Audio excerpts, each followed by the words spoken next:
미국 증시의 분위기를 생생하게 전해드립니다. 월가이드 시간 US스타 김동관 팀장과 오늘도 함께 이야기 나눠보겠습니다. 팀장님 안녕하세요. 네, 안녕하십니까. 네, 사실 팀장님 밤에 제가 이제 미국 시장이 어떻게 개장하는지 확인을 하고 잤는데 오르면서 굉장히 좋은 흐름을 보이길래 오늘도 상승세를 이어가겠구나 생각을 하고 잠들었는데 웬걸요. 일어나 보니까 이게 이렇게나 빠질 수 있을까요? 굉장히 많이 빠지면서 하락한 채 일제히 마감을 했는데 어떻게 좀 판단을 해볼 수 있을까요? 네, 저도 마찬가지로 오늘 새벽 1시부터 이렇게 미 증시를 확인을 하면서 오르고 있다, 좋게 보고 있네 생각을 했는데 말씀하신 것처럼 추가적으로 계속해서 하락하는 모습을 보였습니다. 먼저 지금 오늘 발표된 실적들이죠. 굉장히 부진한 모습을 보였는데요. 사실 이 유가가 하락을 했고요. 지금 현재 추가 부양책에 대한 그런 불안감, 그리고 코로나19 확진자가 줄어들었음에도 불구하고 실업수당권이 굉장히 부진한 그런 모습을 보였습니다. 현재 S&P 500, 다우지수, 나스닥 지수 모두 1% 가까이 하락을 했고요. 지금 그리고 섹터별로 보시면 에너지 섹터가 가장 많은 3.5% 이상 하락을 했고 다음으로는 기술주가 2.2% 이상 하락을 하면서 오늘 하락세를 이렇게 맞이하게 되었습니다. 네, 전반적으로 거의 다 하락을 했죠. 빨간불이 네, 들어와 있는 상황인데 원유와 관련해서 좀 유가와 관련해서 살펴주시죠. 네, 그렇습니다.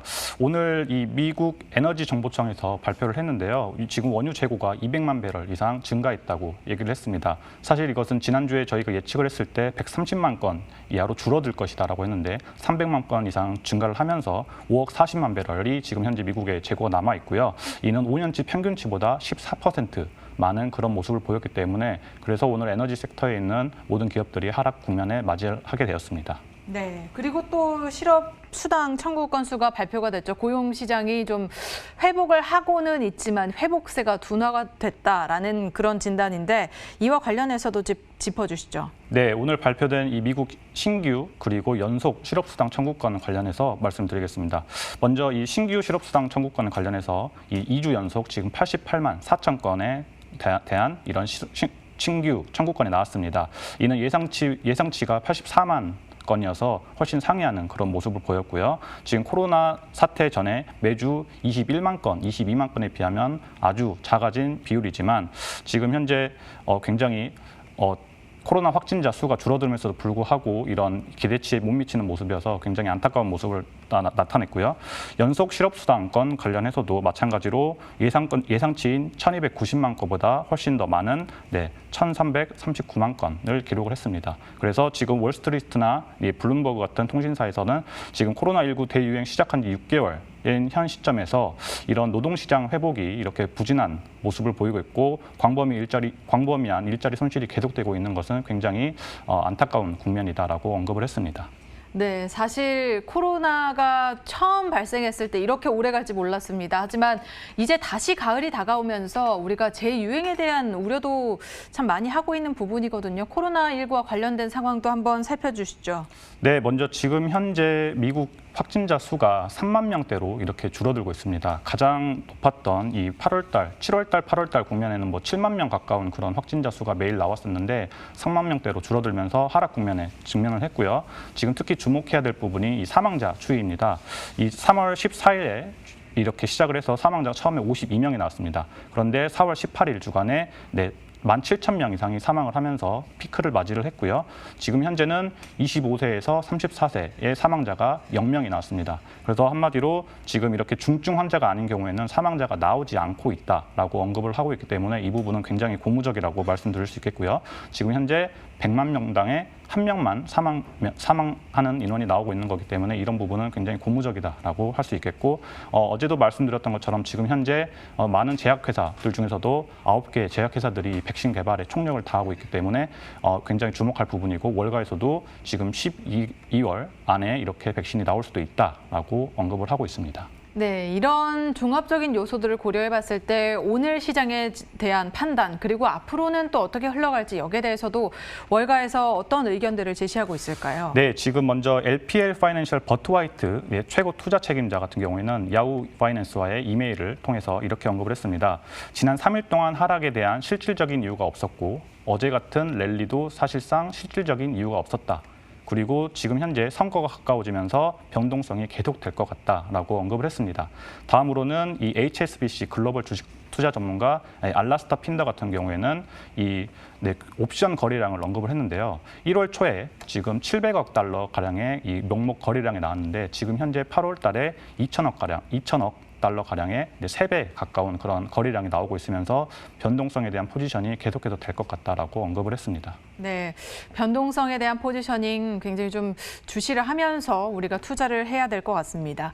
이런 가운데 이날 특징주로는 테슬라와 니콜라를 꼽아볼 수 있겠는데요. 테슬라 같은 경우에는 사실 장중에 8%까지 상승폭을 키우면서 이번에 상당히 많이 빠졌던 부분을 좀 다시 회복해가는 것이 아니냐라는 생각이 들었지만 또 상승폭이 많이 줄었어요. 1.4%까지 줄여나가면서 그래도 상승을 하면서 마감을 했고 니콜라 같은 경우에는 이슈가 있었죠. 그러면서 11%대 급락세를 보이면서 마감을 했는데 이런 주가 흐름에 관련한 설명을 좀 해주시죠. 네, 오늘도 마찬가지로 이 테슬라와 니콜라 아마 우리 많은 분들에게 큰 이슈로 작용을 할 것 같은데요.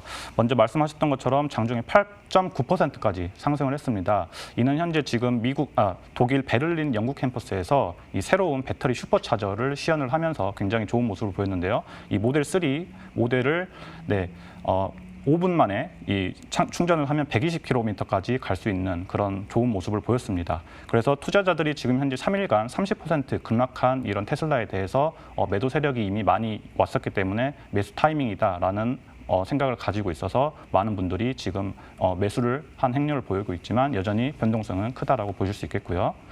니콜라 같은 경우에는 이미 많은 분들이 접하셨을 것 같습니다. 이 힌데버그 리서치라고 하는 공매도 세력에서 지금 완전 니콜라의 모든 것들이 사기극이다라고 언급을 했습니다.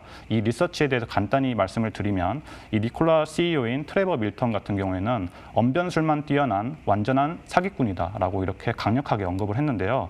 지금 현재 니콜라의 가장 주목하고 있는 부분이 이 배터리 그리고 새로운 에너지 생산 관련 부분인데 이러한 부분에서 전혀 개발된 것도 없고 완전 거짓말이다라고 언급을 했고요. 또한 이런 배터리 같은 경우에는 지금 현재 타사를 이렇게 인수를 하려고 했는데 실패를 하자 GM과 함께 전략적 제휴를 맺으면서 GM의 배터리를 사용하겠다고 그렇게 발표를 했습니다. 그런 부분에서 지금 현재 이러한 공매도 세력들이 사실 굉장히 치밀하게 이런 리서치를 만들고 보고를 하는데요. 예를 들어서 지금 이 공매도 세력에서 가장 유명한 게 지금 루이싱 커피입니다. 이 루이싱 커피 관련해서 상장 폐지가 되기 전에 이 머디 윈터스라고 하는 헤지펀드에서 이 공매도 세력으로 나타났었잖아요.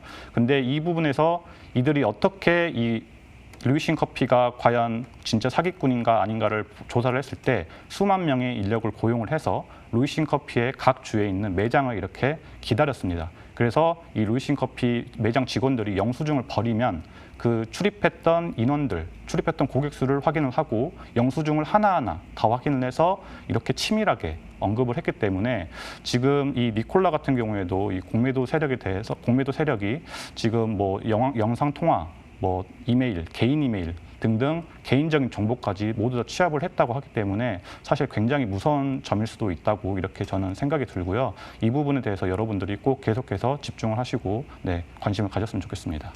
네, 그 외에 이 밖에도 어떤 특징주들이 있었을까요? 네, 이렇게 안 좋은 분위기 속에서도 굉장히 주목을 받은 오늘 기업이 있는데요. 바로 이 레토레이셔널 하드웨어입니다. 이 기업은 미국의 고급 가구 소매업체인데요. 바로 유명해진 게 워런 버핏이 작년 말 2,500억 달러 규모의 이 주식을 매수를 했습니다. 이 RH의 6.5%에 가량한 이런 주식을 매수를 한 것인데요. 지금 현재 이 버크셔 해서웨이에 가장 많은 수익률을 가져다 둔 그런 종목이기도 합니다.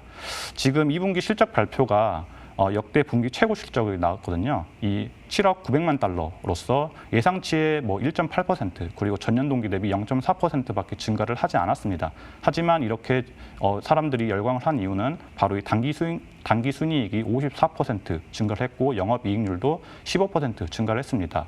주목할 점은 이 RH의 수요가 이 배송 전 주문량을 나타내는 것이고요. 이 매출 집계는 이 배송이 되었을 때 이렇게 매출로 집계를 하는데, 사실 이 코로나 사태가 터지면서 이 서플라이 체인이 붕괴가 된 이후로 사실 이 수요 측면이죠. 주문량들이 굉장히 많이 취소가 될 거라고 예상을 했지만 이런 취소 행렬이 거의 없었습니다. 그만큼 이 가구에 대한 이 RH의 가구에 대한 굉장히 기대감이 컸고요. 제 생각에는 네. 왜 밖으로 못 나갔잖아요. 코로나19 때문에. 그래서 이제 집에 머무는 사람들이 많으면서 집에 머물면서 이제 하나씩 보이는 거죠.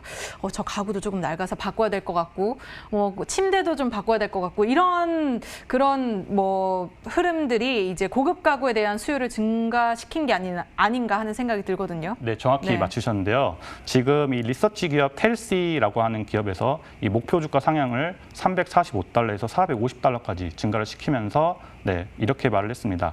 지금 고임금 고객들의 이 수요가 굉장히 견고하고 높은 마진율을 가지고 있고, 그리고 글로벌 럭셔리 가구 소매점으로 이렇게 탈바꿈을 하고 있는 모습, 그리고 코로나 사태로 인해서 지금 가구 수요가 굉장히 늘고 있다는 점에서 이렇게 상향 조정을 했다고 언급을 했습니다. 네, RH에 관련해서까지 살펴봤고요. 그렇다면 또 이제 코로나19 백신 관련주에 대한 흐름도 좀 짚어봐야 될 것 같은데, 요즘 아스트라제네카에 관련된 이슈도 나오고 있죠. 네, 그렇습니다. 지금 아스트라제네카에 대해서는 어제와 마찬가지로 이 지금 원인 불명의 부작용으로 계속해서 이 시험이 중단되고 있는 점, 그리고 다음 주에 다시 재개가 되고 있다는 점에 의해서 지금 반사 이익을 얻은 게 바로 이 모더나와 노바백스인데요. 이 모더나와 노바백스 모두 2.5% 오늘 상승을 하는 모습을 보였습니다. 그래도 아까쯤에 말씀드렸던 것처럼 지금 많은 경쟁사들이 지금 코로나 백신을 누가 먼저 출시하느냐, 이렇게 이 부분에 대해서 굉장히 관심을 가지고 있기 때문에 이 부분에 대해서도 변동성이 굉장히 크다라고 보실 수 있겠습니다. 네, 코로나19 백신 관련주와 관련해서는 좀 그 이슈들을 잘 체크를 해보셔야 될 것 같습니다. 시시각각 굉장히 그 변동성이 커지고 줄어들고 이런 흐름들이 보이기 때문에 이 부분은 좀 체크를 잘 하셔야 될 것 같고요. 또 경제 재개 관련주에 대해서도 짚어봐야 될 것 같은데, 이제 이 경기 민감주들이 좀 반등을 하냐, 여기에 대해서도 반등을 할 수 있다라는 의견들이 제시가 되고 있잖아요. 네, 그렇습니다. 일단 지금 현재 오늘 항공주, 그리고 이런 카지노 관련해서 이 주식이 굉장히 급등이 아닌 상승을 했는데요. 지금 현재 델타항공과 아메리칸 에어라인 같은 경우에도 오늘 1% 이상 상승을 했고요. 이 카지노인 라스베가스 샌즈와 델코 리조트 같은 경우에도 1% 이상 이렇게 상승을 하는 모습을 보였습니다. 그런데 제가 드리고 싶은 말은 과연 이 두 섹터가 과연 얼마나 지금 현재 내년도에 이렇게 사람들이 많이 수요가 생길지, 그리고 이러한 부진함을 메꿀 수 있을지가 굉장히 우려가 되고요. 저 같은 경우에는 오늘 보여드리고 싶은 게 이 가치주 그리고 성장주에 관련돼서 ETF를 통해서 여러분들과 함께 공유를 드리고 싶은데요. 먼저 이 스파이, 여러분들이 아시는 S&P 500을 추종하는 대표 ETF죠. 그에 더해서 스파이 G, 그로우스라는 성장주를 대표하는 그런 ETF가 있고요. 스파이 V, 밸류라고 해서 가치주를 추종하는 그런 ETF가 있습니다. 이 두 ETF의 수익률을 연초 대비, 그리고 이렇게 지금 지난주 대비 이렇게 보시면, 사실 이 스파이 G 같은 경우에는 연초 대비해서 29.53%가 이렇게 증가를 했고요. 그에 반해서 가치주 같은 경우에는 마이너스 11.6%로 정말 많은 사람들이 이 성장주에 열광을 할 수밖에 없는 그런 수익률을 보여줬습니다. 반면에 이번 주 같은 경우에 보시면 성장주 같은 경우에는 마이너스 5.26%, 그리고 가치주 같은 경우에는 마이너스 0.9%로 확실히 가치주가 하락폭이 적은 모습을 보실 수가 있습니다. 그렇기 때문에 지금 현재 이 성장주와 가치주, 특히 이 가치주에 관련해서 무조건적으로 가격이 떨어졌다, 주가가 폭락을 했다라고 해서 매수를 하시는 것보다는 이 스파이 V 같은 경우에 지금 버크셔 해서웨이라든지 에어T&T, 버라이즌, 유나이티드 헬스그룹, J&J 같은 그런 아주 튼튼한 매출을 가지고 있는 그런 기업들도 자리를 잡고 있기 때문에 가치주 면에서 굉장히 이렇게 신경을 쓰시면 좋겠고요. 스파이 V 같은 경우에서도 이렇게 지금 하락폭이 적어지고 있기 때문에 반드시 분산 투자에 그런 도움이 되는 종목이 될 수 있지 않을까, 그렇게 생각을 하고 있습니다. 네, 가치주에 좀 관심을 두면서 여러 가지 종목들 좀 분산 투자해라라는 말씀을 해주셨습니다. 지금까지 US스타 김동관 팀장님과 함께 미국 증시 상황 살펴봤습니다. 오늘 말씀 고맙습니다.